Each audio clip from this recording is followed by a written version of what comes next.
All right, so I'm gonna be comparing the Boston Celtics to the prime Golden State Warriors to see who's really the greatest three-point shooting team of all time.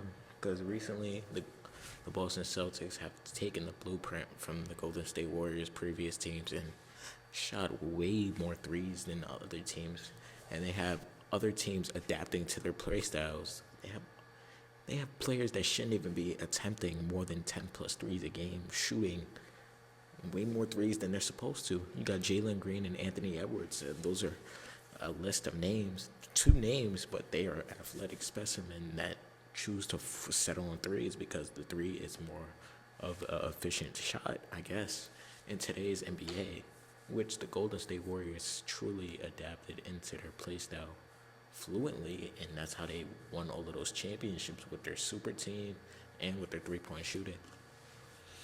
They basically changed the whole way that the NBA is played today. So let's compare it. For the Golden State Warriors, we're just going to start from 2016 and 2017 when KD first got there. They attempted 31, 31 threes a night, and they only made 12 of them, which means they were shooting way more than other teams. So the more shots they got up, the more chances they had to go up in the league. So whatever was whatever team had to play the Warriors, they knew that they had to guard the 3-point shot, and they still couldn't stop it, which was a crazy time in NBA. I don't even want to remember that. Kevin Durant's the way they had to guard Kevin Durant is they had to double off somebody. So if you leave Kevin Durant open, or if you double KD, Stephen Curry is going to be open. If you double Steph, KD is going to be open. And then when you still figure out a way to contain them, Klay Thompson is right there in the corner or right there on the wing to knock down the open shot, which made them a deadly team in the NBA at this point. And then let's go to the next season. The 2017-2018 Warriors, they shot less threes per game, which I'm surprised. They got 28 threes up, and they made 11. I guess one less more. So I guess they try to adapt to KD's play style because KD has never really been a three-point shooter like that Warriors team. So Steve Kerr made the mainly focus on Kevin Durant, which let him play his game, and then if you had a wide open shooter, you kick out to the other shooters on the wing, and Curry and Klay, which helped them win that championship back to back when they played against the Cavs, which was a one-man army. But teams, this league was dominated by the Warriors for so many years. It's crazy.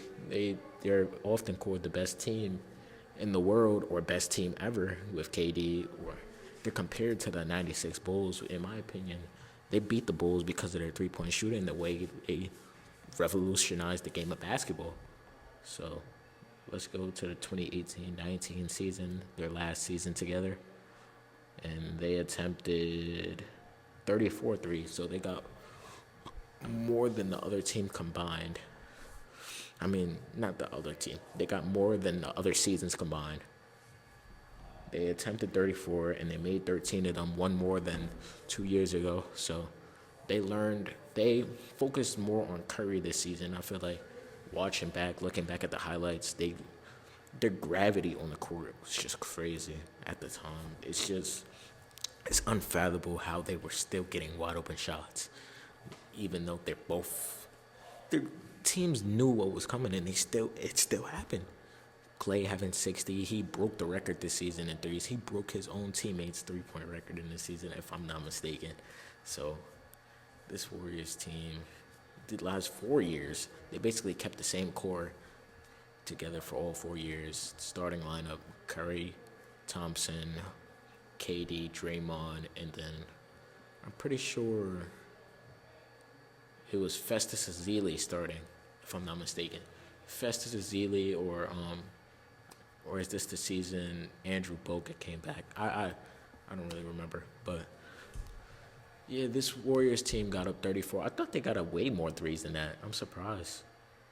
But I'm looking at the ESPN website here where their shooting splits. They averaged 38% on the season, their last season together. So you can't really fault them for that. So yeah, let's just go right into the Celtics. The Celtics shot so far this season, I would say, they attempt 53s per game. They double the Warriors at threes like it's nothing. The way they play basketball is just crazy to me. Like, Jason Tatum can have a point guard, a little guy on him, and he's still going to shoot the three, which is what the coaches advise for the Celtics team. They want to shoot more threes than the other team combined.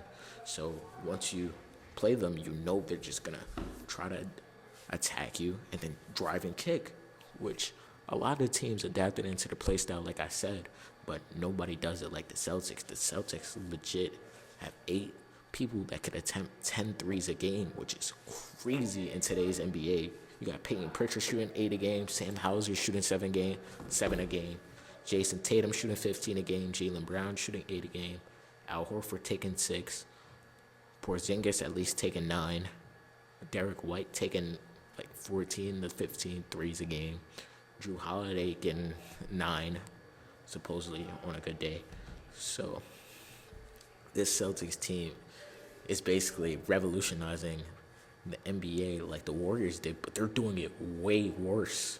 Like, they took attempting threes to a whole different level this season than last season, which is crazy because last season I believe they attempted 45, but they upped it to 5 more because they're obviously trying to go back to back, and they're the favorites to go back to back. But when the 3-point shot is not on, they're in trouble. That's when they drive and try to draw in fouls, which works half of the time. But when you don't draw in fouls, you see what happened. They lost to the Pacers that day because their 3-point shot was off. It's not going to always be off, but when it's on, they literally can't miss. Like the Hornets game, I just watched the last 2 times they played the Hornets. Their 3-point shooting wasn't on, but they made timely buckets, and they made timely buckets, and then they drove to the free throw line, and they got the free throws, and it worked out for them in the long haul. So the Celtics they play different than everybody else. I don't want to say like they're better than the Warriors team because I don't know who would win between the Boston Celtics and the Golden State Warriors at that time. But the Celtics match up, I feel like, fairly well with the Warriors, better than any team that could match up with them in NBA history or were champions at that time. So the Celtics they could be the best team ever if you really think about it. But let's just see how they do this season. But let me know. What do I want? Let me know who you think could win in a 7-game series, the Boston Celtics or the Golden State Warriors at that time.